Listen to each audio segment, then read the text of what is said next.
No he visto en Rusia nada más grandioso e impresionante que la tumba de Tolstoy. Ese augusto monumento, venerable centro de peregrinación de las generaciones futuras, queda desplazado y solo, sombreado en el bosque. Un sendero estrecho que discurre sin aparente plan entre claros y maleza conduce a este túmulo que no es otra cosa que un pequeño rectángulo amontonado de tierra que nadie vigila ni ampara, a la sombra única de unos pocos grandes árboles. Y esos árboles descollantes, mecidos suavemente por el viento del temprano otoño, fueron plantados por el mismo León Tolstoy, según me refiere su nieta. Su hermano Nicolás y él habían oído, cuando niños, de boca de alguna ama o aldeana, la antigua conseja de que allí donde se plantan árboles se constituye un lugar de felicidad. Y por eso, jugando, habían hincado, por las buenas, en la tierra, unos cuantos renuevos en determinados lugares, y no habían tardado en olvidar este juego de niños. Solo al cabo de mucho tiempo se acordó Tolstoy de aquella anécdota infantil, y del extraño augurio de felicidad que se presentó de repente al hombre fatigado de la vida, como provisto de un significado nuevo y más bello. E inmediatamente expresó su deseo de ser enterrado bajo aquellos árboles plantados por él mismo. Se cumplió puntualmente esta voluntad de Tolstoy, y aquel lugar pasó a ser la tumba más bella, impresionante y triunfal del mundo. Un pequeño túmulo rectangular en medio del bosque, recubierto de flores, nula crux, nula corona, sin cruz, ni lápida, ni inscripción, y ni siquiera el nombre de Tolstoy. El gran hombre está enterrado en el anonimato, el que sufría como ninguno bajo el peso de su enorme fama y nombre, enterrado como cualquier vagabundo hallado por casualidad. A nadie se impide el acceso a su último lugar de descanso. La débil cerca que lo rodea no está cerrada. Nada protege el descanso de León Tolstoy sino el respeto de los hombres, que en otros casos se complacen en turbar con su curiosidad las tumbas de los grandes. Pero aquí justamente la irrefutable sencillez proscribe la desatada curiosidad e impone hablar en voz baja. El viento susurra en los árboles que cobijan la tumba del anónimo. El sol juguetea sobre ella. La nieve pone en invierno su tierna nota de blancor sobre la tierra oscura. Y se podría transitar por aquí, verano e invierno, sin advertir que ese pequeño rectángulo prominente acogió en su seno la parte terrena de uno de los hombres más poderosos de nuestro mundo. Más precisamente ese anonimato conmueve más que todos los mármoles y pompas posibles. De los centenares de personas que hoy, este día excepcional, ha atraído hacia su rincón de descanso, ninguno ha tenido el atrevimiento de tomar como recuerdo ni una sola flor del oscuro túmulo. Nada de este mundo resulta más monumental, eso se experimenta de continuo, que la suprema sencillez. Ni la cripta de Napoleón bajo los mármoles de los inválidos, ni el sepulcro de Goethe en su tumba principesca de Weimar, ni el sarcófago de Shakespeare en la abadía de Westminster impresionan a su vista una y otra vez las fibras más humanas del hombre como esa conmovedora tumba anónima perdida en el bosque, con su solemne silencio en la que sólo susurra el viento y que está desprovista de todo aviso y palabra.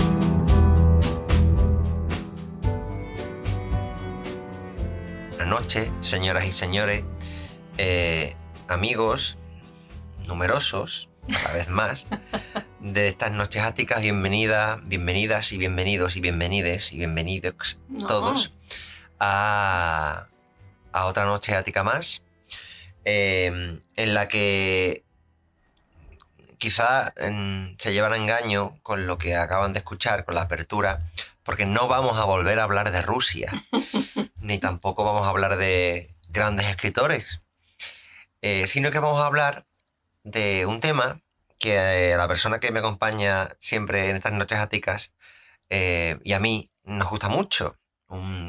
Quizá constituya un motivo no sé, de cierto fetichismo, a lo mejor, probablemente. Pero el caso es que somos dos amantes de las necrópolis, de los cementerios. Hoy esta noche vamos a hablar de cementerios, de un modo genérico de la muerte, bueno, de muchas cosas. Y como seguramente todos están esperando, eh, voy a presentar a esa persona que es el alma mater y absoluta de este espacio, Rebeca. Sí. Buenas noches. Buenas noches. Y efectivamente a ella le gusta mucho pasear, visitar, conocer cementerios. A mí también. Sí. Es una actividad bastante interesante. Y bueno, pues... Es de esas cosas que cuando alguien las comparte contigo te unen mucho. Sí. Porque no le gusta a todo el mundo. No, de hecho, que no le gusta a casi nadie. Y no lo entiendo, porque los cementerios cuentan muchas historias de cada lugar. Sí, de los sitios. De los lugares. Y como siempre, como es tradición y costumbre ya en estas noches áticas, antes de entrar, bueno, en materia, de alguna manera, vamos a empezar con música. Porque la noche necesita un poco de atmósfera y además una noche en la que vamos a hablar de un tema que quizá lo hemos elegido un poco por la cercanía de la fiesta de Todos los Santos, de los difuntos y de Halloween, que ya se va perdiendo un poco en el horizonte, pero yo creo que, y también creo que lo crees tú, abusando del verbo creer, no es un tema que sea para nada ni morboso, ni lúgubre en absoluto. Vamos a hablar de historias humanas. Así que yo creo que me cuentes qué vamos a escuchar ahora para introducirnos en este tema. Pues para que... Mira, me viene muy bien porque, como has dicho, que esto no es una noche lúgubre, ni nos vamos a poner muy serios, ni va a ser todo dramático. Pues vamos a empezar por algo pop, que yo sé que te encanta. Bueno, no me sorprende. Y bueno, pues vamos a empezar con No es serio este cementerio. Bueno, pues si quieres contarme ahora por qué lo vamos a escuchar. Vale, pues mira, vamos a escuchar esta canción porque me encanta. La verdad. Me parece la mejor razón posible. Porque a los amantes de los cementerios nos hace gracia, porque tiene una letra que es puro humor. Es raro que alguien no sepa que esta canción es de Mecano. Yo no lo sabía. ¿Ves? Por eso hay que contar estas cosas. Hay que contar que esta la escribió José María Cano en el 86, aunque el vídeo, que lo recomiendo mucho porque es muy divertido, es del 87 y pertenece al álbum Entre el cielo y el suelo. En una versión posterior, en la coda, José María Cano incluyó Finis Mundi Homini, cantado como coro por Ana Torroja. Y para que veas una curiosidad que he encontrado sobre esta canción, esa misma frase está en un fresco de Juan de Valdés Leal del siglo XVII en el Hospital de la Santa Caridad de Sevilla. ¡Hala! Ahí lo llevas. Bueno. José María, te cuento alguna cosita más, ¿vale? El pop y el barroco juntos así. Siempre tienen que ver. Sí. José María Cano nació en febrero del 59, el día 21. Bueno, todo el mundo sabe que Mecano ha vendido 25 millones de discos. Él era uno de los 3 de Mecano. Porque conoció a Ana Torroja en una fiesta cuando él tenía 15 años y Ana tenía 14. Salieron juntos 3 años, luego lo dejaron y fue cuando montaron Mecano con Nacho, el hermano de José María.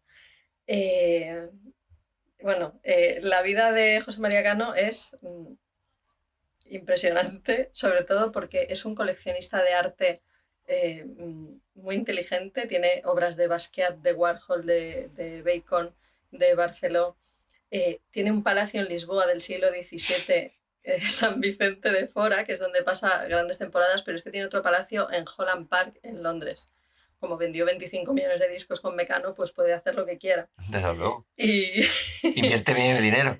y bueno, estudió arquitectura, no lo terminó, luego empresariales, luego en 1980 montaron Mecano, que fue... Pero además ha sido compositor para Ana Belén, Julio Iglesias, Chayanne, el tema de la bola de cristal que canta Alaska lo ha escrito él. Y últimamente, con el nombre de Cano de Andrés, su nuevo nombre artístico, es pintor.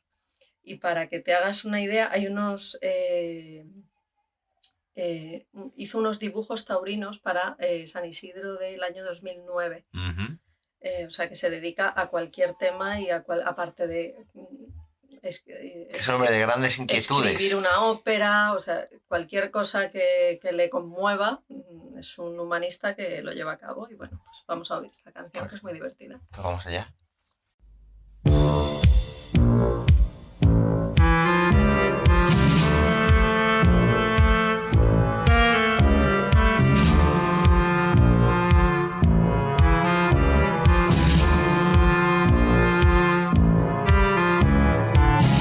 Colgado del cielo por 12 cipreses, 12 apóstoles de verde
Pues la verdad es que esta canción, de la cual me sonaba el nombre así, bueno, yo creo que para los españoles contemporáneos las canciones de Mecano suenan el nombre, por lo menos, aunque no las conozcas en profundidad. Bueno, no es tu caso porque yo sé que te encanta Mecano y eres una gran fan y admiradora y conocedora y gustadora también de su música, ¿verdad?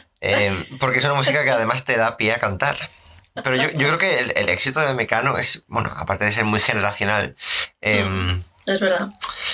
Hoy sería en la España o en la escena musical de hoy, sería bastante, o sea, no tendría lugar o porque sí que es verdad que te puede gustar más o menos. Yo todavía no tengo una opinión formada sobre Mecano, pero sobre su música.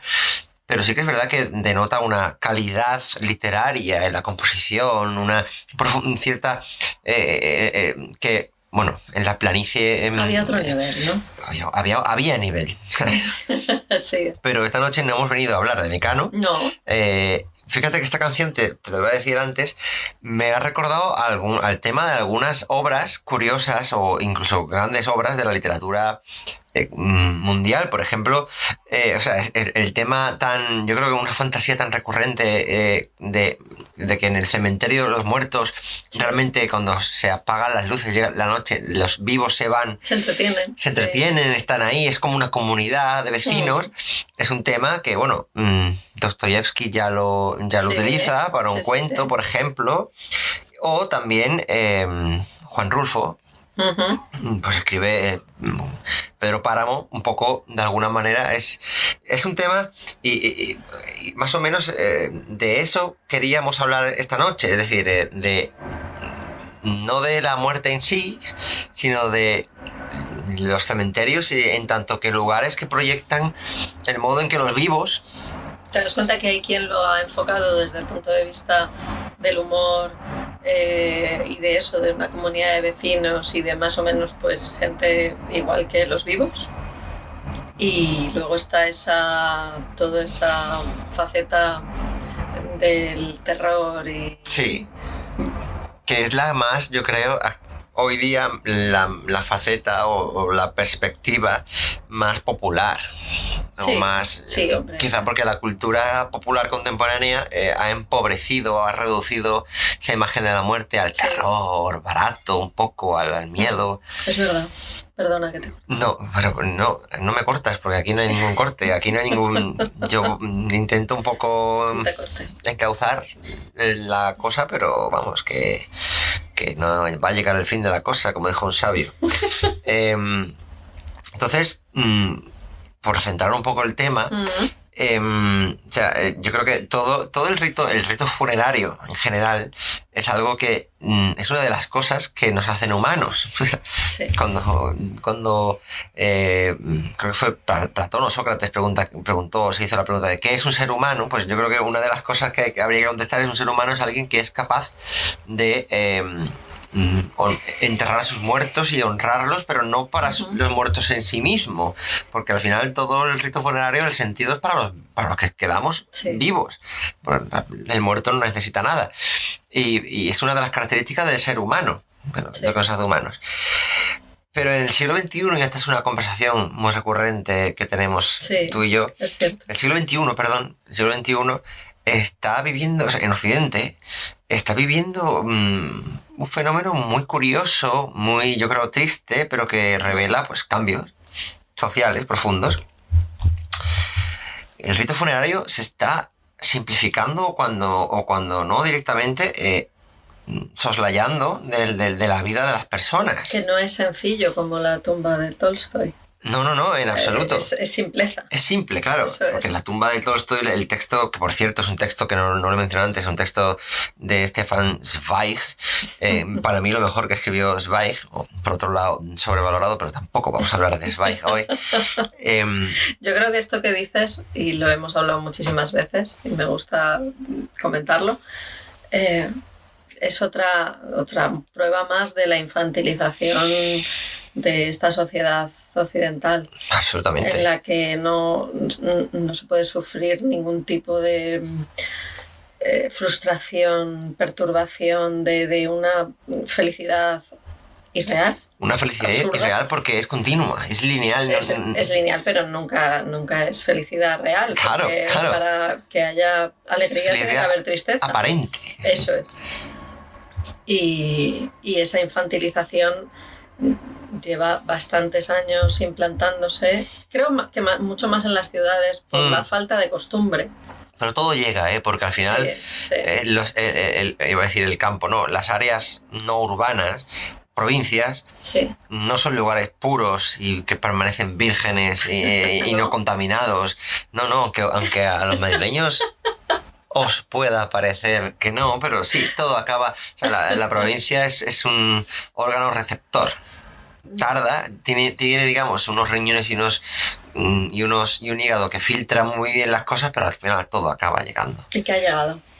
Pues acaba llegando esa indiferencia porque al final también por cuestiones supongo inevitables en el avance cuando una sociedad se moderniza y sufre o padece, no sé qué verbo utilizar, esos cambios a mejor en muchos aspectos, materiales sobre todo, que ha subido la sociedad española desde los 60, 70, en muy poco, en 20 años, desde los 70 hasta los 90, España, pues de ser un país que salía de la pobreza, pues se convirtió en un país aparentemente rico. Pues toda sociedad que hace ese camino, pues claro, regulariza, normativiza, por cuestiones de higiene, de salud pública, de muchas otras cuestiones. Pues los velatorios, pues la muerte deja de ocurrir mayoritariamente en la casa y empieza y ya de forma absolutamente masiva y se normativiza, se normaliza, mejor dicho, que las personas mueran en el hospital, cuando eso hace 50 años era absolutamente una cosa muy excepcional. La gente moría en su casa, sí se velaba en su casa y luego se enterraba. ¿Me has recordado eso que escribiste en La Hora Azul sobre que Belmonte? Pero no hagas spoilers. Ay, por Dios. Bueno, lo contamos. Es una frase. Que no le gustaba la luz blanca del hospital. No le gustaría morir en la luz blanca del hospital. Sí, eso es una... Y es verdad, y ya, fíjate, estamos hablando del año 62.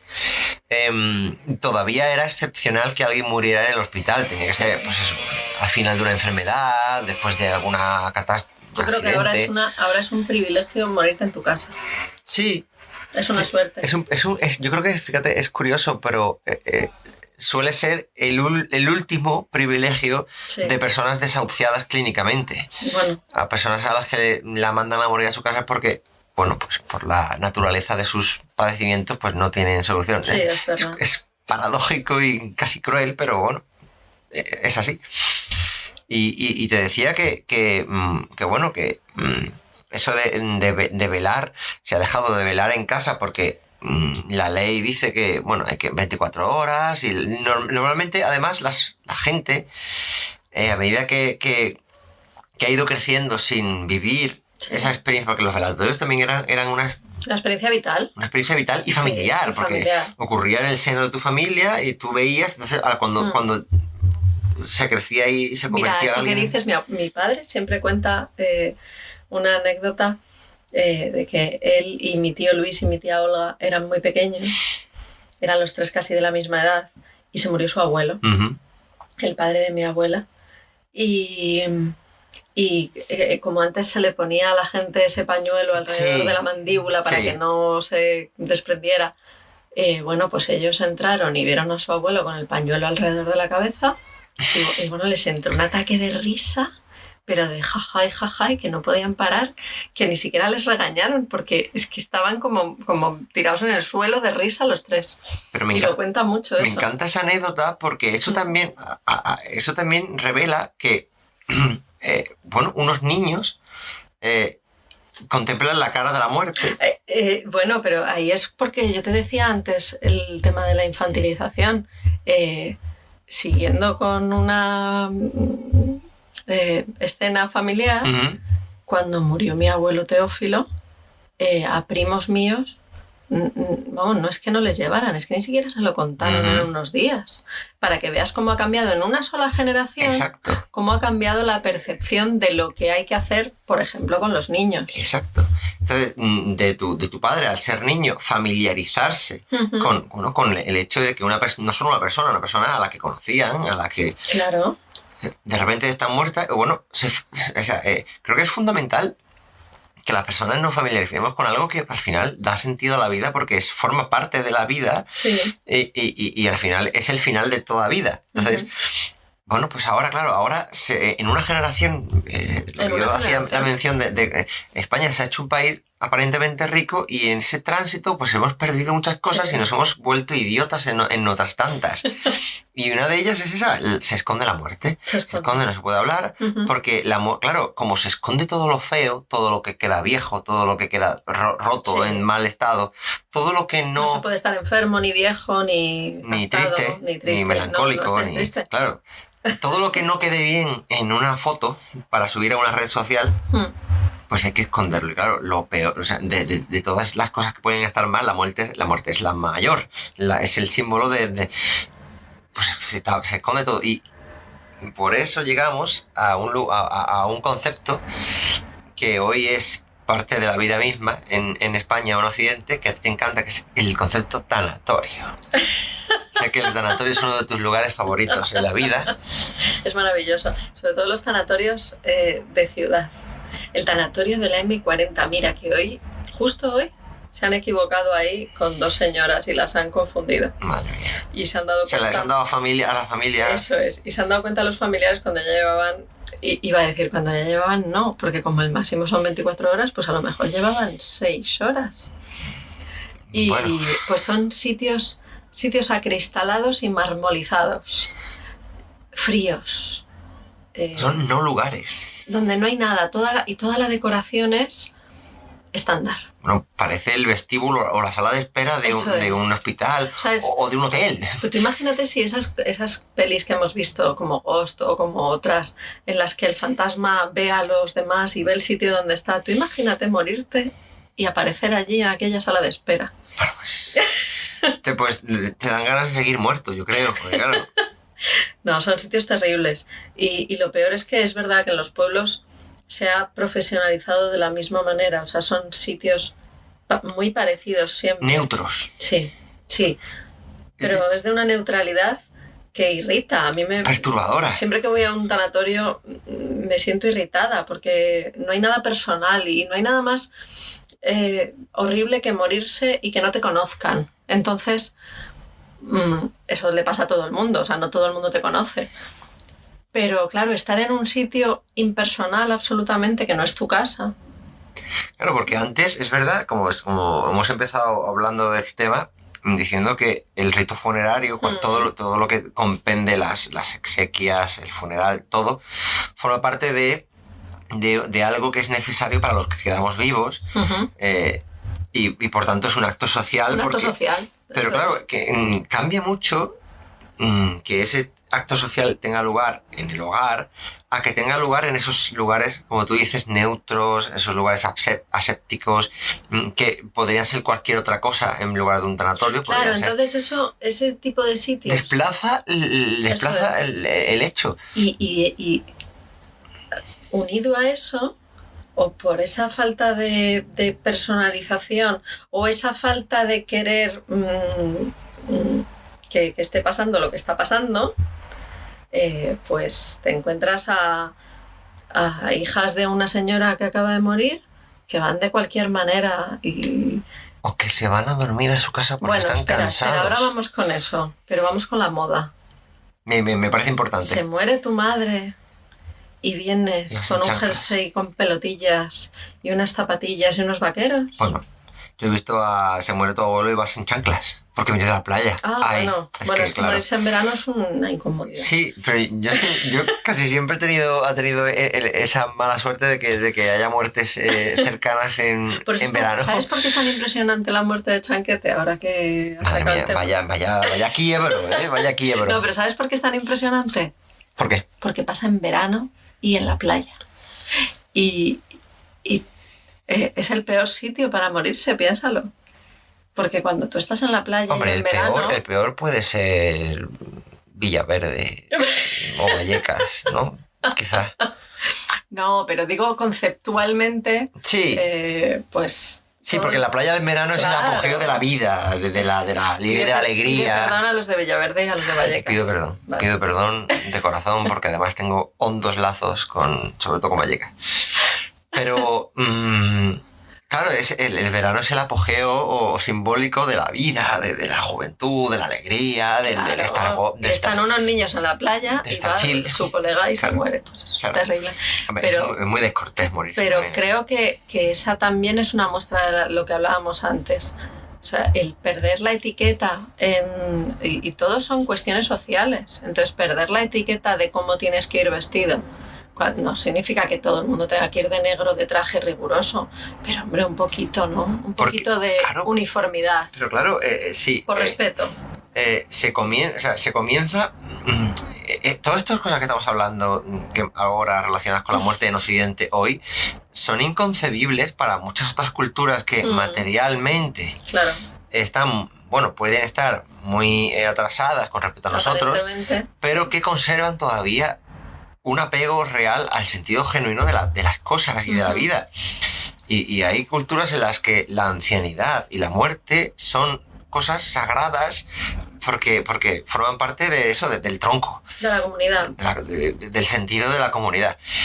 Aquí, como en Occidente, en España mucho más, pero como en Occidente, llevamos tanto tiempo desintegrando, disolviendo, como en un azucarillo en agua, disolviendo realmente nuestra identidad, conceptos fundamentales acerca de lo que somos, pues claro, la muerte al final acaba, incluso la muerte de tus familia cercanísima, padres, abuelos, acaba siendo más que nada una molestia. Sí, pero ¿sabes por qué además? Porque como cada vez hay menos tradición religiosa, eso es importante. En el momento de la muerte es importantísimo. Y ahora ya se está muriendo mucha gente sin ninguna cercanía a ningún rito. Alguna ceremonia, claro. Sí. Y o sea, he visto tanatorios en los que se hace un responso porque lo pide alguien de la familia. Creo que pasa lo que pasaba como hace 15 o 20 años con las bodas civiles. Sí. ¿Qué pasaba con las bodas civiles? Que iba un concejal y leía el artículo de la Constitución. Yo he estado en una boda así, deprimente, porque que venga un señor que no conoces de nada y te lea un artículo de la Constitución, ¡ale, ya estás casado! Pues es un poco triste. Sin embargo, ¿qué ha pasado con las bodas civiles? Que en 15, 20 años se ha establecido un cierto protocolo, ¿no? Pues tu amigo tal, pero un protocolo que emula, siempre remeda el rito religioso cristiano. Claro, pero intenta darle una estructura para que si no tienes rito cristiano, o sea, es totalmente aceptable no tener rito cristiano, sí. Pero haz una cosa bonita, ¿no? Porque no deja de ser una boda. Entonces, lo que veo que pasa ahora en las muertes me recuerda un poco a eso. No hay un rito establecido, no religioso, entonces todo se queda cojo y todo se queda como desangelado y de repente es como coger a una persona y, bueno, hala, adiós. Claro, ¿sabes? Venga, a quemar. Al final, de hecho, la fe es una respuesta ante el dolor y ante la pérdida, ante la gran incertidumbre de qué va a pasar conmigo o con mi ser querido. Y es un consuelo. Y es un consuelo, exactamente. Son las dos cosas. Y claro, si eliminas la fe, pues estás exponiéndote a cara descubierta, a pecho descubierto, al vacío absoluto. ¿Y qué quieres? Que eso dure lo menos posible. Claro. Y aquí entramos ya en el tema de la orfandad civilizatoria, moral de nuestro tiempo, que es un tema que daría para muchas noches áticas y muchas. Pero es verdad, también de forma paralela quizá, es verdad que siempre ha habido un cierto, siempre desde el siglo XIX, desde que nace el mundo tal y como lo empezamos a conocer hoy día, siempre ha habido como una inclinación de tipo morbosa, lúdica, hacia los cementerios como lugares de visita. Pero es verdad que el turismo de cementerios, en concreto el turismo de cementerios en ciertos lugares donde hay enterradas ciertas personas, celebridades, cementerios muy monumentales, como el de Santillana del Mar, por ejemplo. Se está convirtiendo en una, no decir una industria, pero sí, bueno, es una parte de la... Por ejemplo, en Chipiona, de donde yo soy, pues tú lo sabes perfectamente. Hay una morbosidad, del corazón, mediática, digamos, o social, pero bueno, al final acaba manifestándose en el propio cementerio, que es un lugar donde, bueno, que ha salido en la tele, suele salir regularmente en la tele, claro. Cosa que, bueno, pues es un reflejo de esto que... Y esto me lleva también a pensar en eso, como tú decías, grandes cementerios urbanos que concitan el interés. Por ejemplo, el más famoso yo creo sigue siendo el de Montmartre, que no sé si tú has estado, yo no he estado, sí, me gustaría conocerlo. Es maravilloso.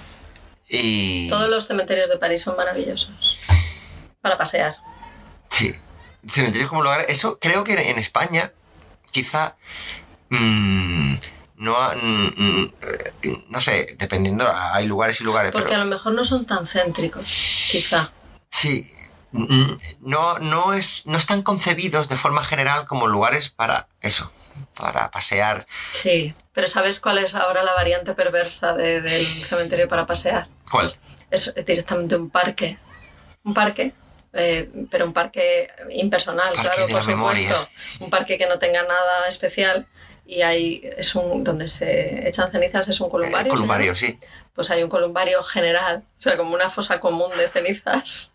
Qué bonito. Al final es una ollanca, una fosa común, claro. Pero de cenizas. Y ese es el nuevo cementerio. Por ejemplo, si vas al de Alcalá de Henares, tiene esa parte que a mí me pareció muy perturbadora. Un poco lúgubre. Sí. Un poco lúgubre. Mucho más que las tumbas barrocas con mausoleos y tal. Mucho más. Desde hace un tiempo esta parte, muchas, sobre todo, por ejemplo, el Barcelona, hace un año o dos, no me recuerdo bien, no sé cómo irá, no sé en qué estado estará esa iniciativa y ni si habrá gente que habrá accedido a ella, pero ha abierto un columbario, o sea, para los socios del Barcelona que quieran enterrar, quieran que sus cenizas en el Camp Nou, que es un lugar que se está cayendo a cachos. Es que el Barcelona no sabe qué hacer para sacar dinero. Claro, pero eso es una muestra de que es algo que, bueno, o sea, al hilo de lo que tú decías de la descristianización, desreligier, o sea, se está perdiendo la religiosidad. Cuando la Sociedad del Madrid quería que mis cenizas se tiraran al césped del Bernabéu. Hombre, pues... Ahora no. Ahora, porque ahora irían al hipogeo que está haciéndose Florentino. Claro, es debajo. Que ahora vete a saber dónde acaba. Entonces no es muy solemne. No, ni muy higiénico tampoco. No, tampoco, porque además se tira o alguno pega así con los mocos plaf y ya está ahí abajo, ¿no? Tampoco... No, pero que, claro, como ya la sociedad cada vez cree menos o prácticamente o directamente no cree en nada, la muerte deja de tener esa cosa de estar protegida por una estructura que consuela al vivo y que al muerto, bueno, de alguna manera... Esa frase terrible de que la tierra te sea leve. Pero que es una frase que, como todos los tontos tienen una virtud en su tontuna, que es afear y contaminar cualquier expresión. Esa expresión... Claro, lo que te decía de hacer un rito no religioso en el momento de la muerte para una persona que no es religiosa, pero hacer algo bonito, nunca puede incluir esa frase. Pero esa frase es preciosa porque era una frase clara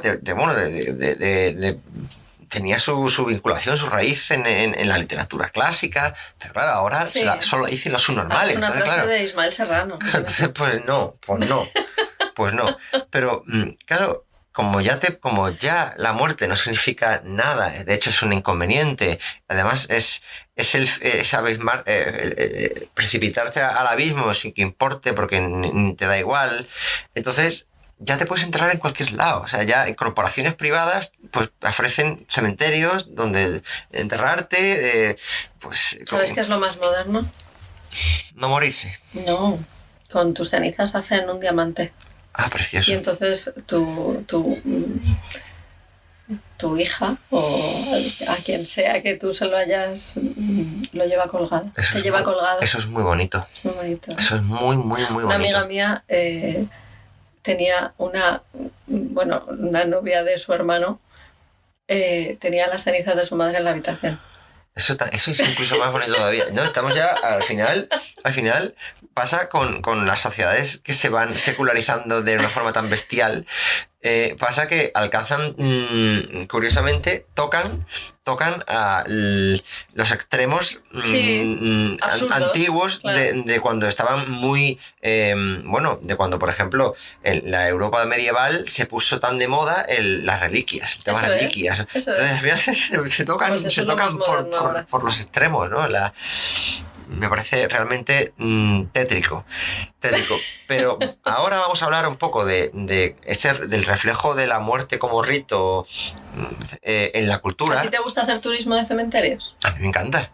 ¿Qué es lo que más te gusta? Porque de hecho los cementerios son lugares que cuentan muchas cosas. No solo de los lugares en los que están, sino de las épocas. O sea, por eso me parecen lugares muy interesantes. Sí, eso es verdad. Porque solo con la lectura de los epitafios, de las lápidas, observando los materiales con los que están hechos, los colores, las expresiones utilizadas para decir que fulano está aquí enterrado, el uso de verbos, vas viendo cómo van cambiando los tiempos, cómo de algún modo cómo se va simplificando la sociedad, cómo se va empobreciendo. Y por eso son lugares que cuentan muchas cosas y aparte de ser lugares pues, muy tranquilos, como no podía ser de otra manera, pero agradables de estar, claro, imagino que sobre todo cuando no es un lugar donde reposan seres queridos tuyos, pues claro, pues más agradables para pasear. Al final también, incluso o especialmente los que tú tienes a alguien, pues con el tiempo son lugares que te transmiten una extraña sensación de tranquilidad o de... no sé. O de conexión. Sí. Vamos a hablar de eso ahora, pero yo creo que me hables ahora, que me cuentes, que vamos a escuchar ahora y por qué. Ay, pues me encanta porque estábamos hablando de las historias que no podemos encontrar en el cementerio. Y me he acordado de cuando este verano vimos... aquella tumba en el cementerio de San Fernando, en Sevilla. Sí. De una madre que había muerto al dar a luz, sí, que se llamaba Micaela. Uh-huh. Y entonces he pensado en lo que sí que es antinatural y muy trágico, que es que muera un niño. Y entonces he recordado una canción maravillosa que se llama Tears in Heaven, de Eric Clapton, perdón. Uh-huh. Y bueno, él la escribió 9 meses después de perder a su hijo Connor, de 4 años. Murió trágicamente al caer desde el rascacielos en el que él y la madre, Lori del Santo, se habían reencontrado para estar los dos con el niño. Y le ocurrió esto tan terrible. Y él volcó toda su frustración y toda su tristeza y luego ya con los años pues ha contado que le sirvió para no caer en una espiral de destrucción que le puede pasar a cualquiera, pero a alguien que tiene más familiaridad con el alcohol y las drogas, pues muchísimo más. Y tiene unas frases preciosas. Lo primero que le pregunta a su hijo es: ¿sabrías mi nombre si te viera en el cielo? Y bueno, pues si quieres la escuchamos y te cuento más cosas. Pues sí que quiero.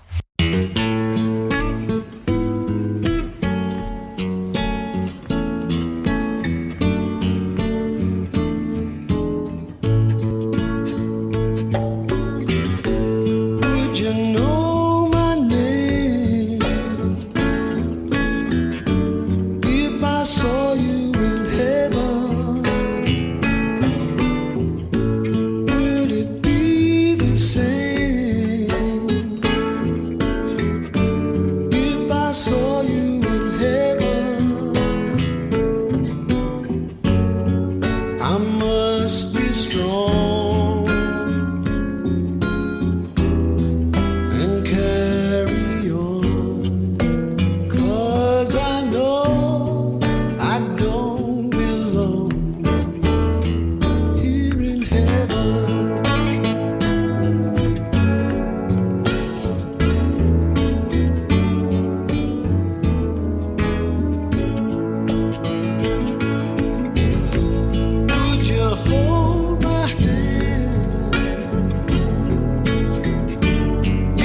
'cause I know I just can't stay here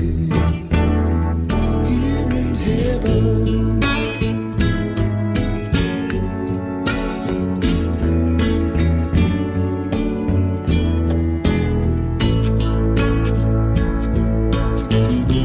Time can bring you down, time can bend your knee.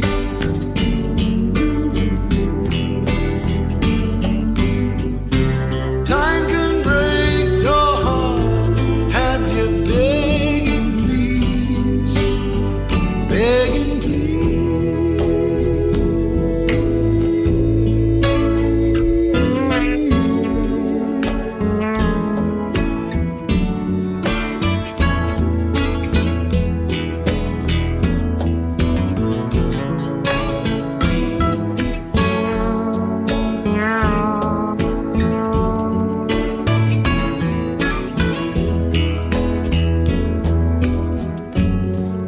beyond the door. There's peace, I'm sure, and I know there'll be no more tears in heaven.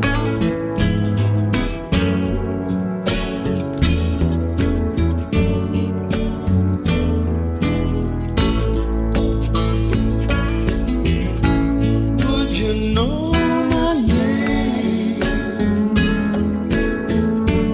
if I saw you in heaven? Would it be the same if I saw you in heaven? I must be strong and carry on, 'cause I know I don't belong here in heaven. 'Cause I know I don't belong here in heaven.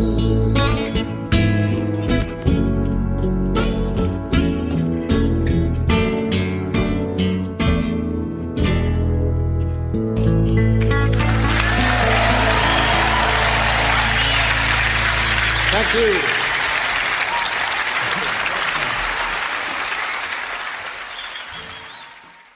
Pues es una canción preciosa y dura, Muy bonita. muy dura.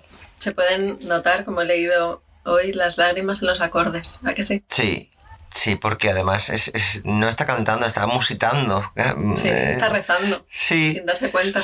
sí, y no sé, debe ser, creo que la cosa más difícil del mundo, escribir eso. Supongo que le tomaría mucho tiempo. Bueno, como forma de...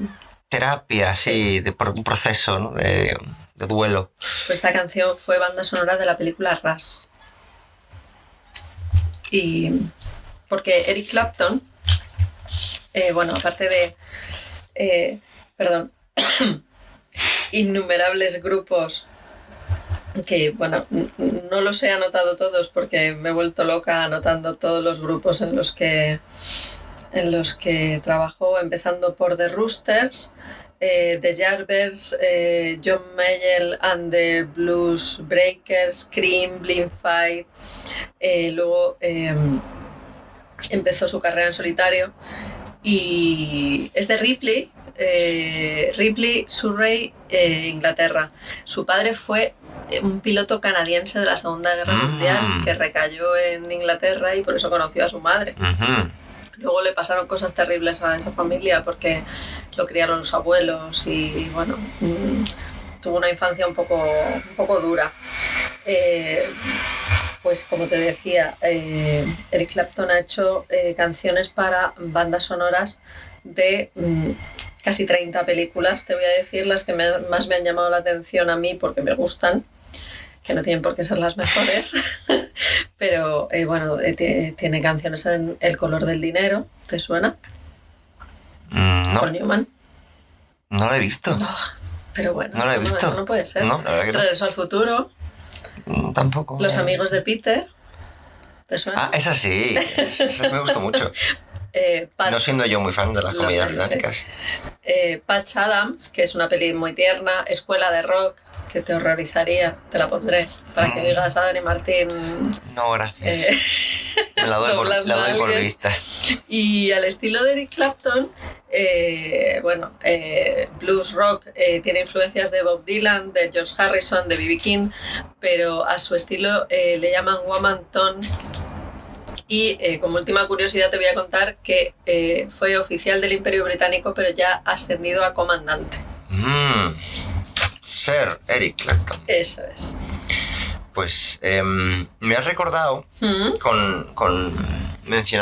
recordando antes ese epitafio esa lápida tan bonita que vimos en Sevilla sí. de la madre Micaela. Ujú. Me he recordado como te decía, que los cementerios cuentan historias.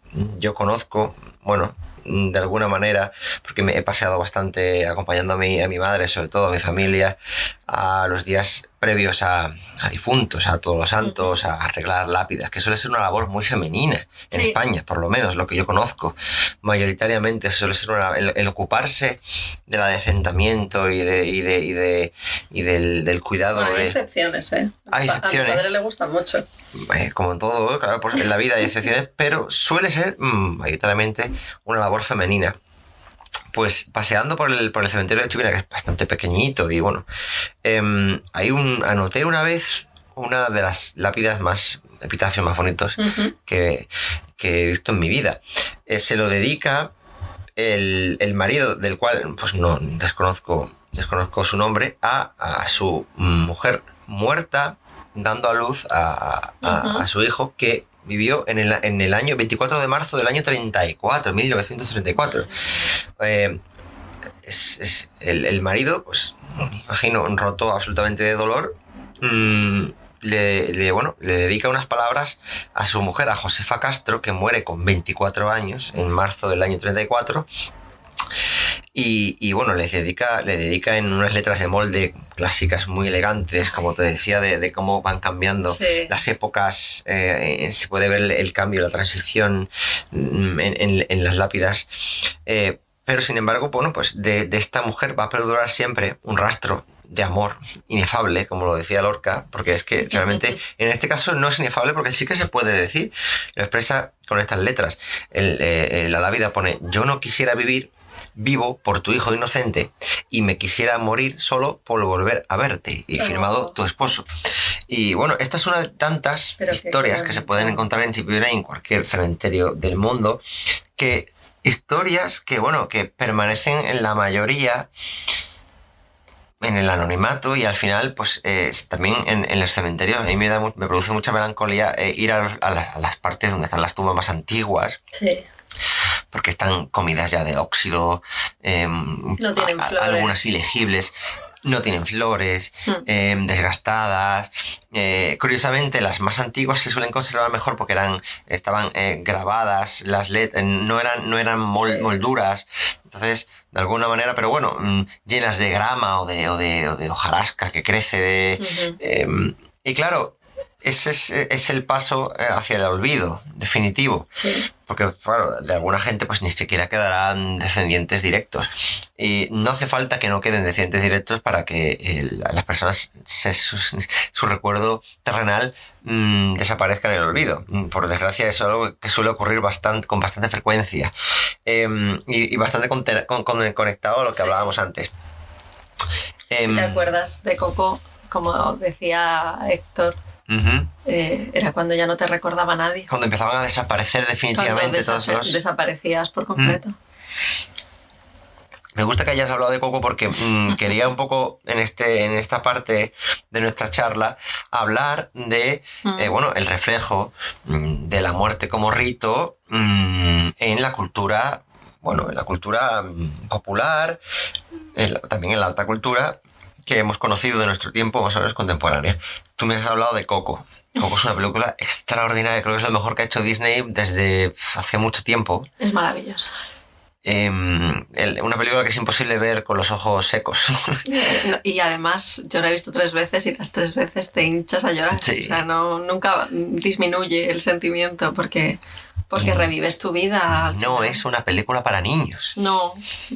Por eso, de hecho, los niños no les suele impactar. No lloran de la misma manera. Por suerte, pues ellos no tienen todavía motivo para Eso es. sentirse identificados con lo que ahí se Eso es. dice. Coco además es una joya en esta época de descreimiento. Sí, a mí me sorprendió bastante que en 2017 se hiciera algo así, ¿eh? Pero claro, se hace porque Tan Disney tradicional. viaja a México, que es uno de los lugares donde todavía se conserva de forma masiva el recuerdo, la actitud ante la muerte de recuerdo, de respeto. Pero esa película es más una exaltación de la familia. Bueno, al final tú recuerdas a los tuyos, es decir, al final la actitud, la indiferencia ante la muerte es de algún modo una indiferencia hacia tus raíces. Hacia ti mismo. Y nada más, Eso es verdad. nada que simbolice más la raíz que tu familia. Y Disney, claro, viaja a México, que es donde de alguna manera es uno de los países de Occidente donde todavía no es, a pesar de la cercanía con el gran imperio, Sí. el gran fagocitador anglosajón norteamericano, pero todavía sigue manteniendo, preservando esa actitud ante la muerte de memoria y de respeto, de recuerdo, de festividad, porque al final, porque como empezábamos hablando, que no íbamos a hablar hoy de morbo, ni de tristezas, ni de blanco. No, Al contrario, porque es la memoria de uno, ¿no? eso es. Y además de Coco, hay muchas cosas. Por ejemplo, la canción que me pusiste al principio de Mecano, a mí me recuerda directamente a Thriller, la canción videoclip sí, es verdad. Voy a ver si es antes o después. De Michael- Porque tengo curiosidad. de Michael Jackson. Y a obras, como mencionamos al principio, de Dostoyevsky, Bobok, de Rulfo, Pedro Páramo. Hay un pasaje maravilloso Sí, Thriller es del 82. de alguna manera. Es una influencia. Además, yo creo que es el videoclip más influyente es o más. el pelotazo de los años 80 y 90, vamos. Como videoclip fue una cosa revolucionaria. Pero es que es una película. Sí. Y bueno, yo estaba recordando un pasaje, por ejemplo, de Los Miserables, en el que Jean Valjean, para escapar de un Sí. de un convento de monjas donde está refugiado, bueno, ocupa el lugar de un muerto en un ataúd y lo entierran. Y es increíble cómo tiene que trepar y escarbar hasta alcanzar la luz. Precisamente Los Miserables forma parte de un momento de la literatura en el que el romanticismo y la literatura gótica empieza a estar muy, muy en auge. Y nosotros tenemos a Becker. Tenemos a uno de los máximos exponentes de eso. Mira, cuando lees a Becker con 12, 13, 14 años, la impresión que te queda es absolutamente aterradora. indeleble. Es aterradora. Y yo he tenido que cerrar las leyendas de Becker, como en el capítulo de Friends, hacía Joey con Mujercitas, pues igual, tenía que cerrar el libro y guardarlo del pánico. Y cuando hablamos de hablar de este tema, recordé el fragmento del Monte de las Ánimas, que a mí vamos... Es una maravilla. Me conmovía hasta el absoluto pánico. Es cuando Beatriz está esperando a Alonso, no sé si te acuerdas de la historia. Él se va a buscar una banda azul que ella ha perdido y le sorprende la noche. Y bueno, pues ella sigue esperándole y dan las 12 y se acuesta y cree haber oído pronunciar su nombre, pero de lejos, por una voz doliente, y el viento gime y bueno, no te voy a leer todo entero, te voy a leer el último párrafo. Por favor. Cuando dice: el aire azotaba los vidrios del balcón, el agua de la fuente lejana caía y caía con un rumor eterno y monótono. Los ladridos de los perros se dilataban en las ráfagas del aire y las campanas de la ciudad de Soria, unas cerca, otras distantes, doblan tristemente por las ánimas de los difuntos. Así pasó 1 hora, 2, la noche, 1 siglo, porque la noche esa pareció eterna Beatriz. Al fin despuntó la aurora, vuelta de su temor, entreabrió los ojos a los primeros rayos de la luz. Después de una noche de insomnio y de terrores, ¿es tan hermosa la luz clara y blanca del día? Separó las cortinas de seda del lecho y ya se disponía a reírse de sus temores pasados, cuando de repente un sudor frío cubrió su cuerpo. Sus ojos se desencajaron y una palidez mortal descoloró sus mejillas. Sobre el reclinatorio había visto sangrienta y desgarrada la banda azul que perdiera en el monte, la banda azul que fue a buscar a Alonso. Cuando sus servidores llegaron despavoridos a noticiarle la muerte del primogénito de Alcudiel, que a la mañana había aparecido devorado por los lobos entre las malezas del Monte de las Ánimas, la inmóvil, crispada, asida con ambas manos a una de las columnas de ébano del lecho, desencajados los ojos, entreabierta la boca, blancos los labios, rígidos los miembros, muerta, muerta de horror. Bueno, es Edgar Allan Poe antes que de Edgar Allan Poe. Eso es. Yo creo que, o sea, claro, Poe es el actor universal de la literatura lúgubre, mortecina, del fantasmal, pero es que Becker, para mí, no le anda a la zaga, no, es que está al mismo nivel. Sí. Porque el Miserere, por ejemplo, otro relato que... El Miserere es increíble. A mí con quien me ha pasado eso que tú dices de cerrar el libro y de verdad sentir miedo físico, como no me ha pasado nunca con ninguna película, no soy muy fan de... Quizá con El Resplandor. Es con Drácula, con la novela de Bram Stoker, con la... ¿Sabes con cuál me pasó a mí? ¿Con cuál? Quiero saberlo. Bueno, ahora te lo cuento. Sí. Ay, dejamos el cliffhanger para los 4 gatos que nos oyen.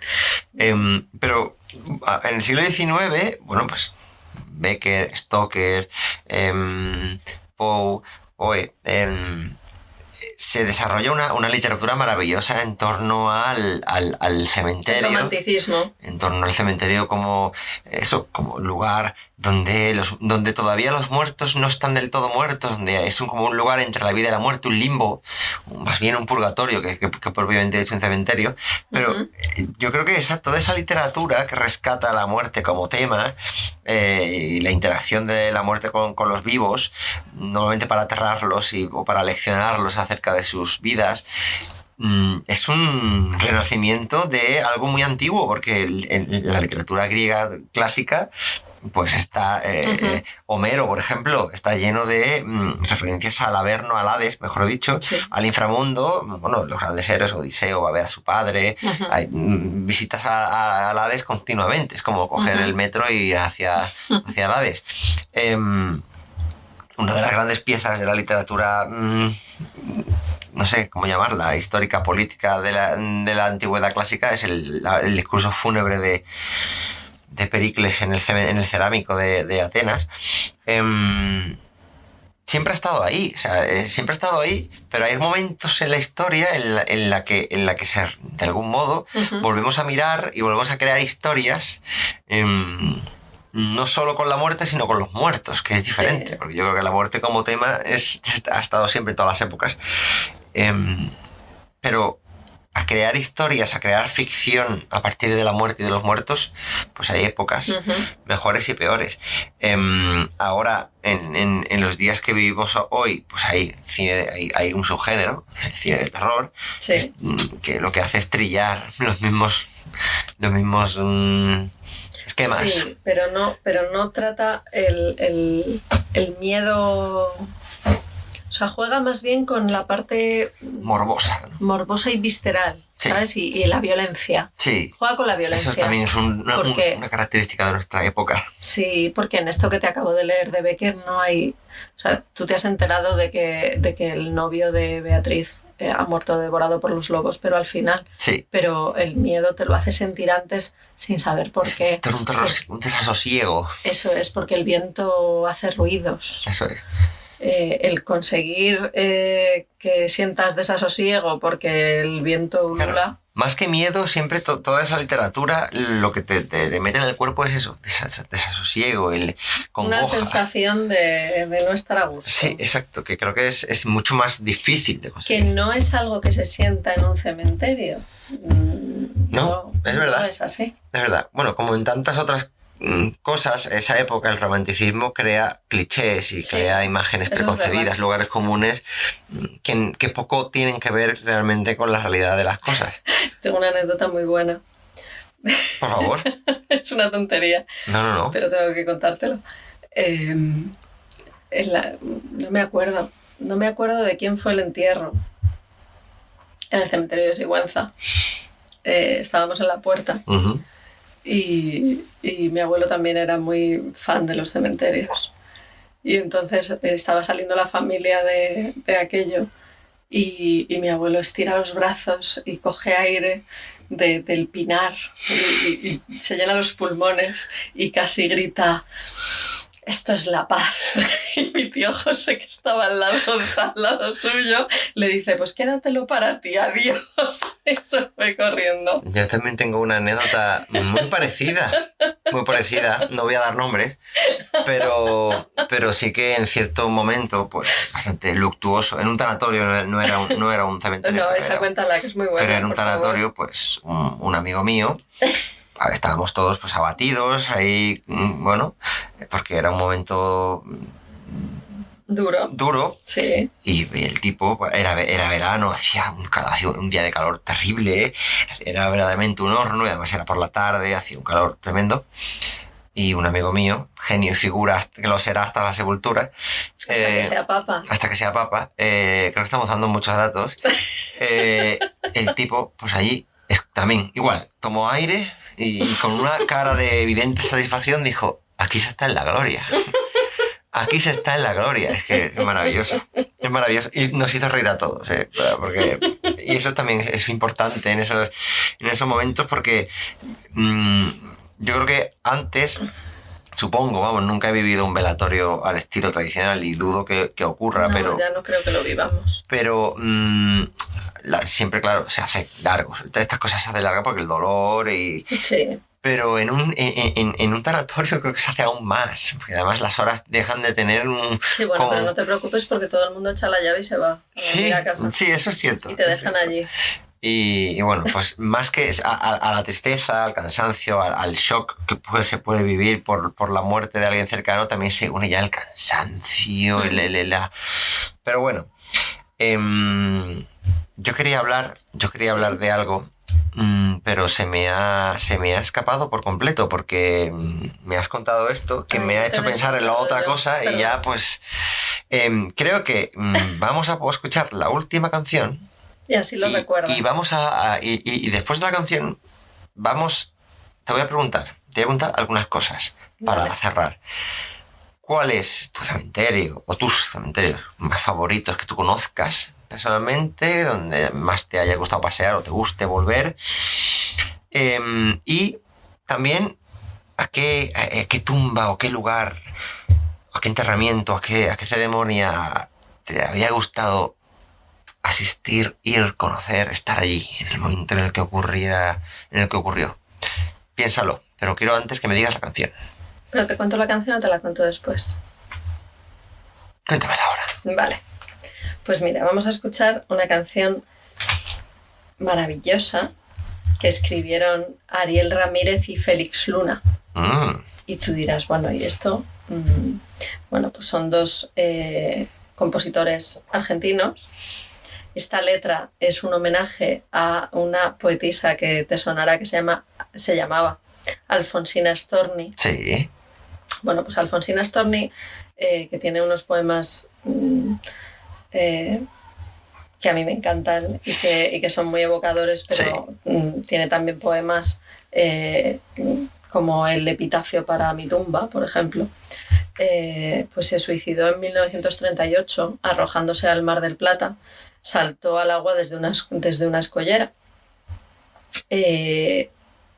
Ariel Ramírez supo de Alfonsina porque fue alumna de su padre, Uh-huh. que se llamaba Zenón Ramírez. Vaya. Y bueno, esta historia de Alfonsina se contaba en ámbitos populares, y entonces ellos escribieron esta canción, que es una zamba, que en realidad no habla de que se tire, sino de que se introduce en el mar poco a poco. Te sonará ya la canción que te voy a decir, que es Alfonsina y el mar. Ujú. Y bueno, ha sido cantada, pues es que no te puedo... Mira, he apuntado varios nombres, pero ha sido cantada por todo el mundo. Por Alberto Cortés, por El Cigala. La primera que la cantó fue Mercedes Sosa en un disco suyo que se llama Mujeres Argentinas en 1969. Nana Mouskouri, Los Panchos, Rafael. Uno de los últimos que lo ha cantado ha sido Natalia Lafourcade. Es el tema de una película italiana que se hizo en Chile, protagonizada por Lucía Bosé. Y como te decía, es una zamba que dice... hay una parte final en la canción que te voy a poner, que es la versión cantada por Calamaro, que dice: el tiempo que va pasando, como la vida no vuelve más, el tiempo me va matando y tu cariño será. Qué bonito, pues quiero escucharla.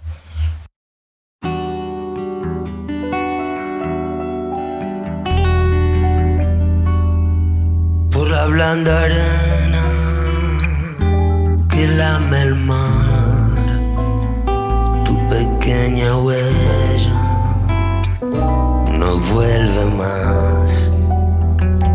Un sendero solo de pena y silencio llegó hasta el agua profunda. Un sendero solo de penas mudas llegó hasta la espuma.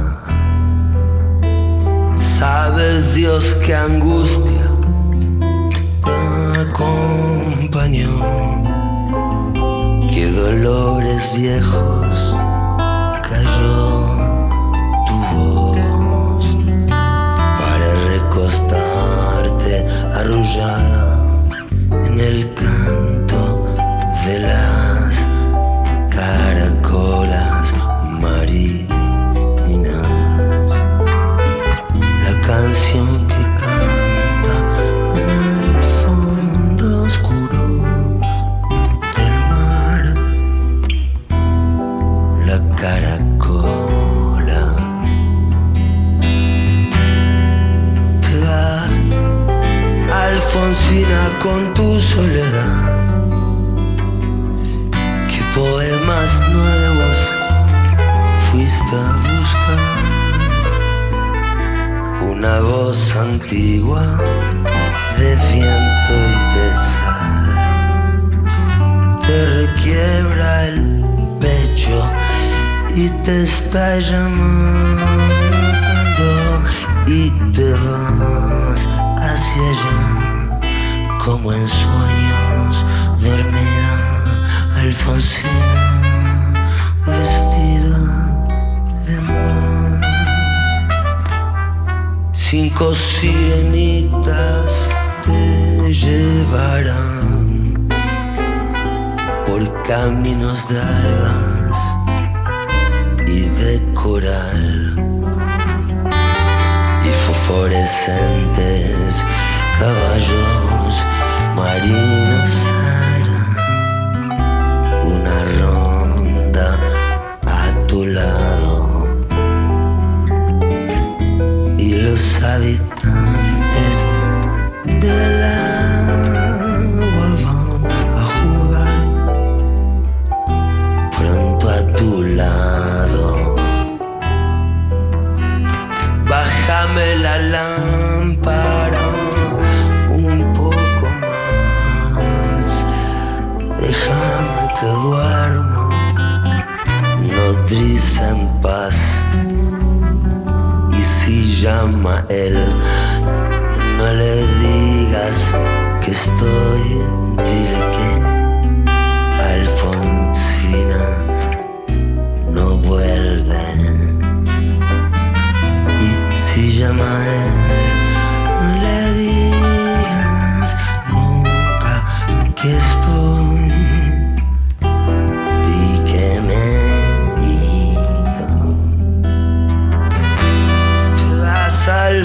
Alfonsina, con tu soledad. ¿Qué poemas nuevos fuiste a buscar? Una voz antigua de viento de sal te requiebra el alma y te está llamando y te vas hacia allá como en sueños dormida Alfonsina vestida de mar.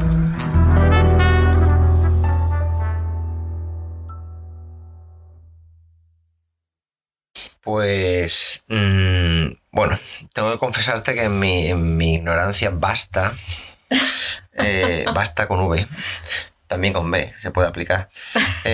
No conocía esta canción, conocía a Alfonsina Storni, me parece una poetisa con una sensibilidad increíble, pero no conocía ni su muerte, ni su suicidio, ni, bueno, que diera lugar a esta tradición musical tan bonita. ¿Te ha gustado la versión de Calamaro? Me ha gustado mucho. Pues está en su disco El Cantante, que te lo recomiendo mucho, es de 2004 y para mí es su mejor disco porque, como comentábamos fuera de micrófono, siempre quise decir eso. Querías, seguro, lo sabía. A Calamaro le gusta mucho la música tradicional argentina y en este disco, como en otros, pero en este especialmente, lo trabaja mucho y bueno, quería contarte alguna cosa que he leído de Calamaro que me ha llamado la atención. Calamaro nació el 22 de agosto del 61, ya va siendo mayorino. Bueno, nació... Le llaman el Salmón. Un par de meses después de mi padre. Madre mía, fíjate. Para que veas. Podría ser hijo de Calamaro. Podrías, perfectamente. Me da un glamour. Pero él solo tiene una hija. Ay, vaya. Y bueno, igual es de tu edad. Probablemente. Bueno, él empezó en el 77 y bueno, antes de en el 91 fundar con Ariel Roth Los Rodríguez, que te sonarán, porque es... Calamaro se ha convertido en un icono, pero sus grupos anteriores también lo han sido, entonces es casi como una leyenda viviente. Bueno, con Los Rodríguez su música llega a España. Claro, porque Ariel Roth se vino a España y el grupo en realidad tuvo éxito primero aquí o allí, pero bueno, los dos sitios a la vez. Yo nunca he visto en ningún concierto de ningún artista al que he ido a muchos, yo nunca he visto a gente con un fervor religioso hacia esa persona, de verdad, ¿eh? Y fíjate, su primer grupo se llamó Raíces, después estuvo en un grupo que se llamaba Los Abuelos de la Nada, luego hizo algo que se llamaba Hotel Calamaro y ya te digo, en el 91 hizo Los Rodríguez, que sacaron 4 discos y fueron increíbles, pero es que cuando Calamaro dejó Los Rodríguez, a lo mejor alguien pensaría, bueno, ya no va a ser igual. Pues en el 97 sacó, bueno, hay una expresión que no voy a decir, que dices tú mucho, que no la voy a decir, pero vamos, se sacó todo el arte. Vale. Y en el 97 con Alta Suciedad, que te sonará. Bueno, es un disco y un tema maravilloso. ¿Verdad? En el 2000 sacó El Salmón, que fue aparte de una locura salvaje. Y en el 2004, como te comentaba, sacó El Cantante, después Los Tangos, que también te los recomiendo, aunque mi padre dice que los asesina. Y de las últimas cosas que ha hecho, en febrero del 21 hizo la canción Hong Kong con Tangana, que te sonará. Muy buena, me ha hecho mucho. mucha gracia buscar cosas de Calamaro en Google, porque hay gente que pregunta qué es tener un cohete en el pantalón. Madre mía. Me ha parecido muy gracioso. Cuando hace referencia a una de las canciones más bonitas de Calamaro. Lo sé, pero me ha hecho mucha gracia. Como ya sabes, Calamaro es taurino, muy taurino, y además en una ocasión anunció que renunciaba a su progresía si su progresía le iba a impedir ser taurino, que me pareció una cosa Una vez escribió algo, transgresorísima. una vez escribió una cosa sobre el No se Madrid dice que eso, ¿verdad? Que no transgresorísima. No existe. transgresorísima, pero bueno, aquí estamos Ah, inventándola. vale. ¿Qué escribió una vez? No recuerdo bien, era un párrafo sobre el Madrid maravilloso. Tengo que encontrarlo. Ah, vale. Pero mira, he encontrado una cosa muy divertida y es que un día en un concierto en Argentina hizo referencia a que se había fumado un porro y entonces le procesaron por aquello y me pareció muy divertido. Y bueno, como te comentaba sobre el tema taurino, tiene una canción que se llama Media Verónica. Ujú. O sea que, y lo más divertido que he encontrado, a mí me ha hecho mucha gracia, es que en 2019, por lo visto, puso un tuit o hizo alguna alusión a que había que votar a Vox. Y entonces, Así empezaron a el mundo tirar a- sus discos. y el mundo ardió y entonces dijo que no, que él no vota en España y que era una tontería. Y ahí lo zanjó, pero me ha parecido muy divertido. Yo recuerdo que hubo gente subiendo fotos de que rompía sus discos y los tiraba a la basura. Y cosas Maravilloso. así. Sí, es verdad. Me acuerdo. Que Yo soy uno que lo haría. hay tanto imbécil de verdad en el mundo.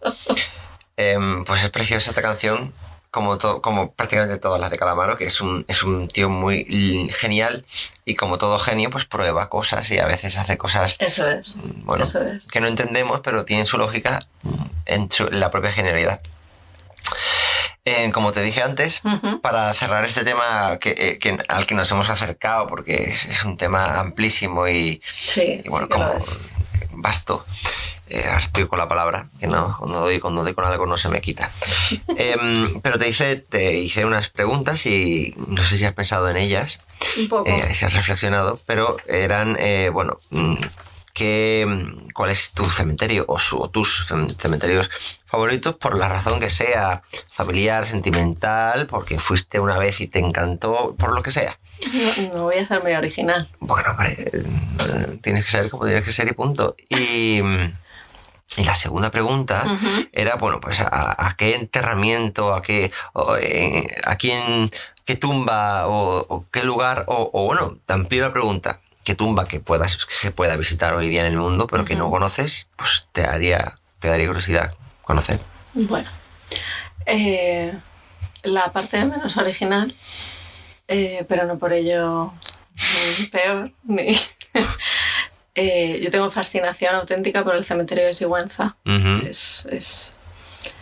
En parte por lo que comentábamos al principio de que has sido de pequeño Ujú. y es un sitio que te recuerda a tu infancia, y luego no tiene nada que ver conmigo y es por el enclave que es es que es un sitio maravilloso, de Ujú. verdad, o sea, no porque lo diga yo. En Sigüenza hay un pinar a las afueras al salir de la Plaza Mayor y del Castillo. Ujú. Puedes ir por los dos sitios. Tú llegas al pinar y te metes entre los árboles. Hay un camino de tierra entre los árboles. Los árboles te hacen unas columnas o un paseo, te hacen como una especie de bulevar Sí. hasta la puerta del cementerio. Antiguamente los coches iban por ese camino que llega directo hasta la puerta del cementerio. Ahora hay una carretera y no se me ocurre que haya o sea, en general todos los cementerios tienen una carreterita que va desde el pueblo, ¿no? Sí. Y que te termina llevando hasta allí, a no ser que terminen siendo urbanos. Y es un sitio muy bucólico, muy en medio de la naturaleza. Además es que toda esa zona está muy bien cuidada. Los pinos, bueno, lo diré. Ahora, los cipreses, perdón. Sí, el árbol Claro, típico, claro. pero todo está muy integrado dentro de la naturaleza y tiene los sonidos de la naturaleza y tiene un encanto especial, y es un sitio, y además como es un sitio tan bonito, tan de piedra, pues el cementerio es igual, es un sitio muy no sé, a mí Bueno, no me parece me parece un poco sitio original. muy lo que bonito. me- Entonces el que vaya a Sigüenza debería visitar el cementerio, Ay, en mi opinión, pues sí. y debería conocerlo. estoy de Y acuerdo. luego, bueno, ahí están mis abuelos. Eso también influye. Hombre, Mis claro. abuelos, los dos hombres, Claro que influye. están ahí cada uno en un sitio y es una historia curiosa. Sí, Porque- sí, sí. Bueno, y Pues me encanta. lo recomiendo mucho. Yo pienso ir dentro de poco. Ay, llévame, Vale, si tiene sitio. luego comemos en el Sánchez. Maravilloso. Vale. Bien, bien. Y bueno, no sé si te gustaría conocer algún cementerio del mundo o algún enterramiento. Mira, me quedé con ganas de ir al de Barcelona cuando Al de cuando Montjuïc. estuvimos en abril.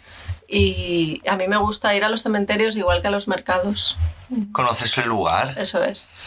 Y de lo que me has preguntado antes de una tumba que me guste, Ujú.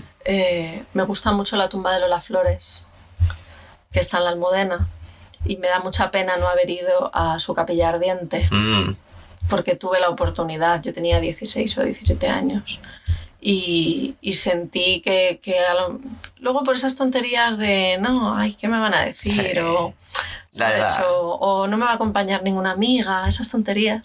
Ahora iría sin dudar, pero sin dudar. Y porque creo que era una persona, con el tiempo me ha parecido mucho más interesante y mucho más llamativa. Y su tumba es una tumba muy bonita, muy, muy sentida. Bueno, algún día el público conocerá tu Lola Flores filia. Espero que le dediquemos algún espacio. Uy, le podríamos dedicar un capítulo. Sí. Bueno, vamos a pensarlo. Sí. Y me gustaría mucho, porque no he ido, me gustaría ir a la tumba de Enrique Urquijo, porque le quiero mucho, Pues, la verdad. Pues es una cosa que hay que ponerle remedio. Eso es. Ahora dime tú lo mismo. Pues, hombre, pues a ver, los cementerios, mis cementerios favoritos, a mí también como a ti, me gusta cuando tengo la posibilidad conocer de los lugares, pues su cementerio, pero pues el de Chipiona, que es donde están pues todos mis muertos Ujú. y al que, bueno, pues del que tengo recuerdo desde que tengo uso de razón. Y sí que es verdad que, pues, como en la vida de la mayor parte de la gente, y como es normal en el curso de una vida normal, pues Ujú. vas teniendo más familiaridad con los cementerios a medida que te haces Sí. mayor. De pequeño, pues no, al revés, te da miedo, no significa nada, te da ese miedecillo así un poco infantil, pero O como me dijo Carmen este año cuando estuvimos en Sigüenza, que íbamos paseando por entre las tumbas y Ujú. me dice, la gente está aquí dentro.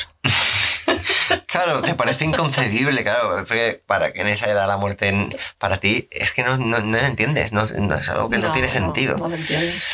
Y también uno de mis favoritos sin duda es el de San Fernando de Sevilla, Maravilloso. porque además de que es un cementerio maravilloso también para pasear, porque es muy grande y tienes unas amplias avenidas y es un sitio, bueno, pues es el cementerio de una ciudad maravillosa y pues como no podía ser de otra manera, tiene su reflejo y hay enterradas personalidades increíbles ahí dentro. Pero también porque tengo un recuerdo pues de la infancia, porque mi padre durante un tiempo, cuando yo era pequeño, se dedicaba a vender flores a los floristeros que están en los alrededores, en la puerta, Ujú. y yo lo acompañé en alguna ocasión. Y él me enseñó pues algunas tumbas las que más te llaman la atención cuando eres pequeño, por ejemplo la de Paquirri.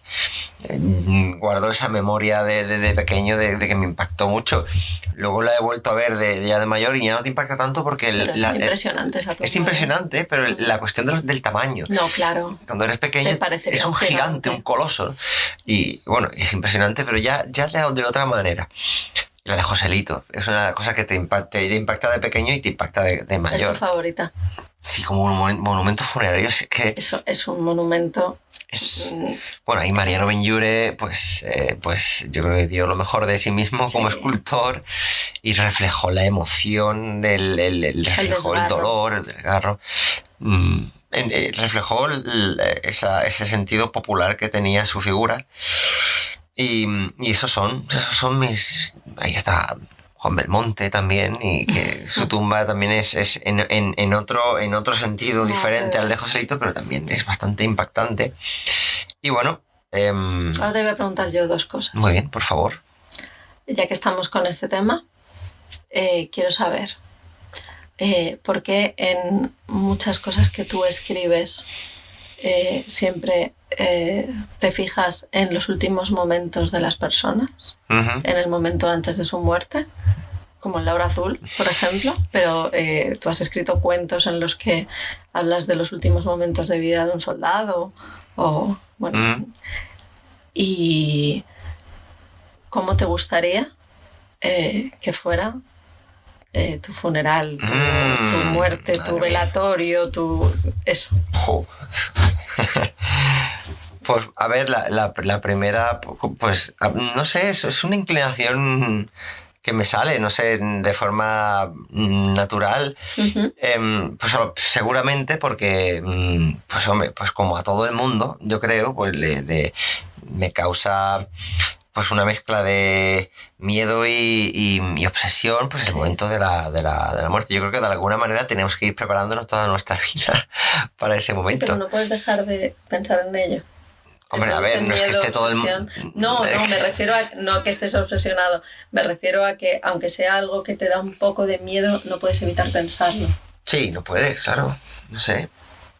También con el tiempo, pues no solo miedo, o el miedo se atenúa, se convierte también en curiosidad, Ujú. porque claro, pues esa es una cosa por la que pasa todo el mundo y va a pasar todo el mundo. Creo que si algún día hay una revolución en la humanidad es que logren vencer eso, no sé. A ver, ¿Sabes que hay un cuento muy bonito de Benedetti que le dice a un amigo suyo, bueno, si te mueres, haz mover las hojas para que yo sepa que estás ahí, que hay algo, para que yo tenga información?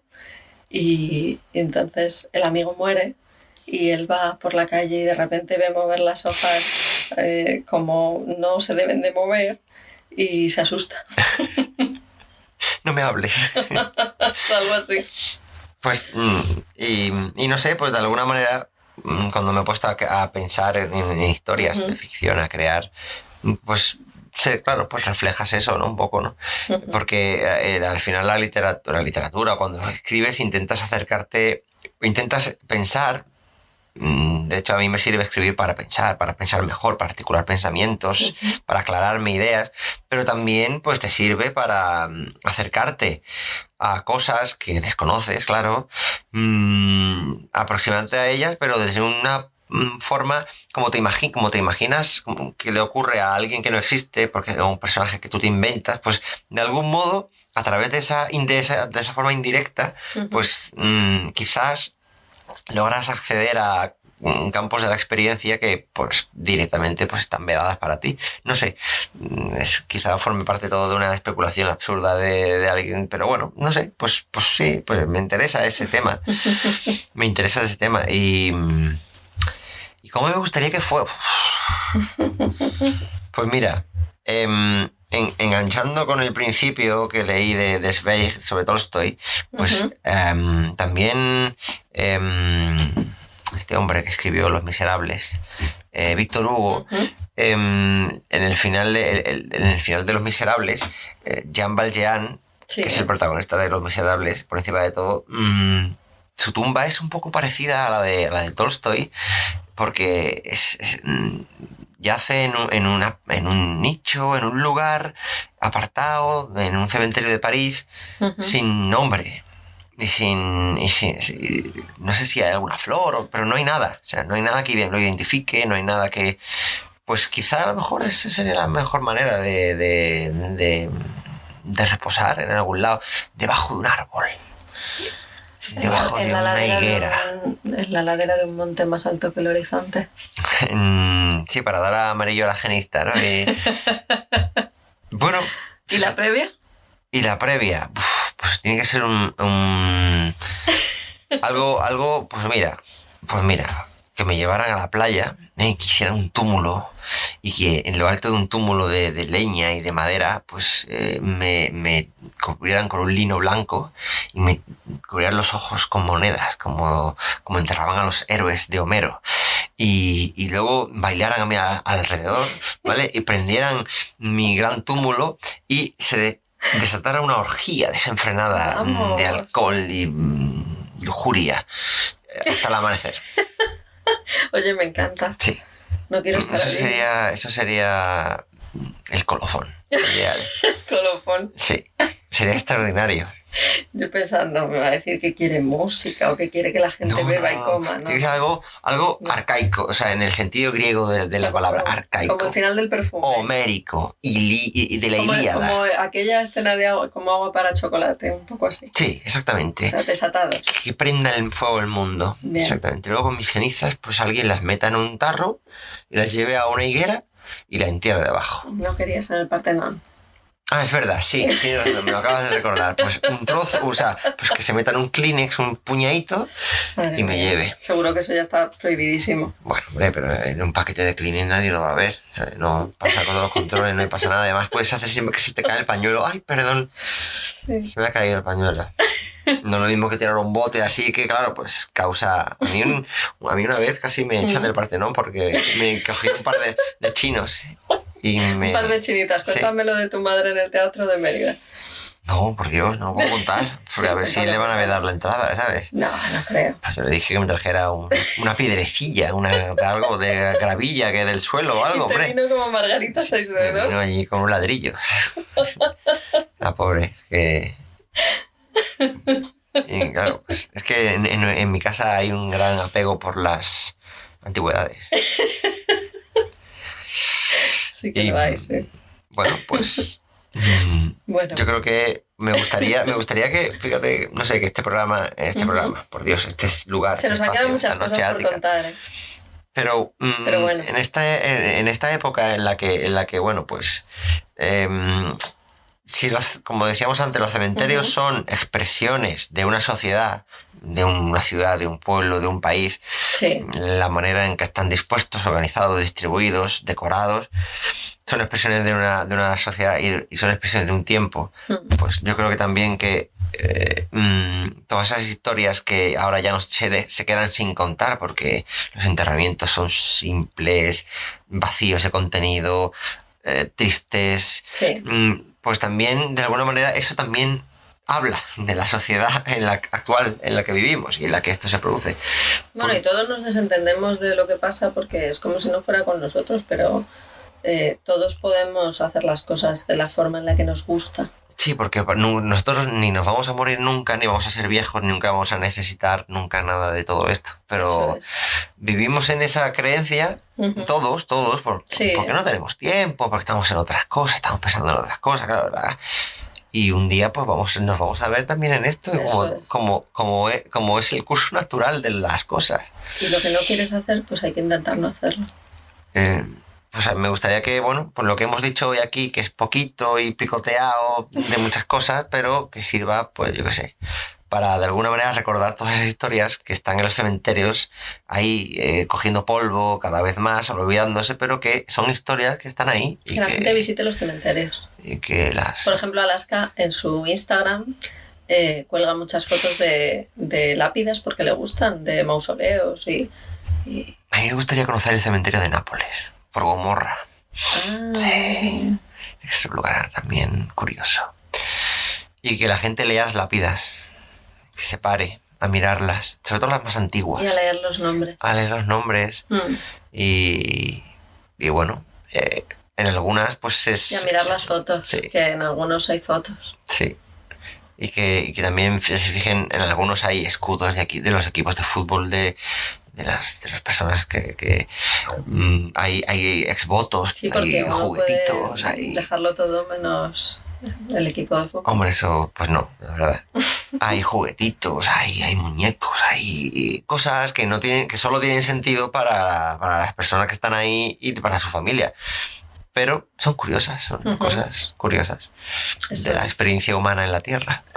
Eso Pues es. muchas gracias por estar aquí conmigo esta noche, señora. Gracias a ti, señor. Y emplazamos a los que nos oigan a otra noche ática más. Brindemos por los vivos y los muertos. Eso es.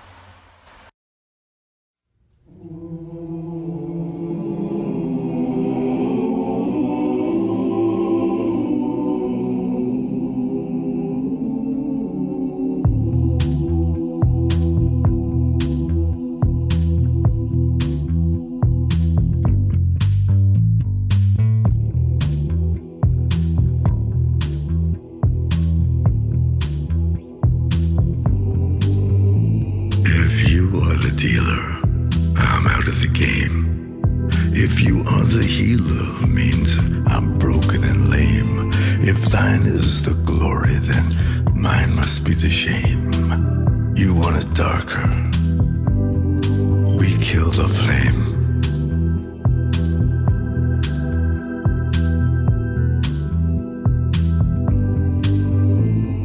Magnified, sanctified be thy holy name. Vilified, crucified in the human frame. A million candles burning for the help that never came. You want it darker.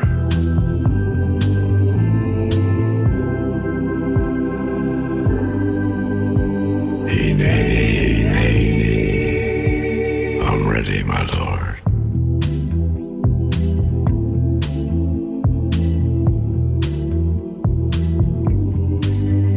There's a lover in the story, but the story's still the same. There's a lullaby for suffering and a paradox to blame. But it's written in the scriptures and it's not some idle claim. You want it darker, we kill the flame.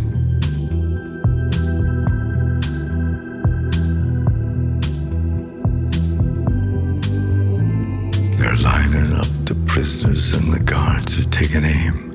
I struggled with some demons, they were middle class and tame. I didn't know I had permission to murder and to maim. You want it darker,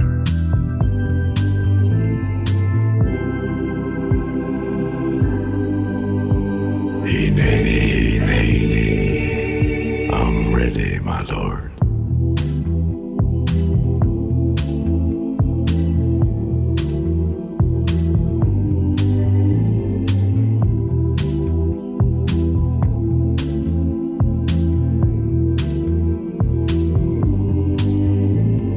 Magnified, sanctified be thy holy name. Vilified, crucified in the human frame. A million candles burning for the love that never came. You want it darker,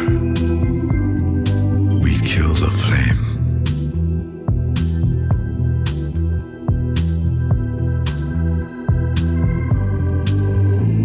If you are the dealer, let me out of the game.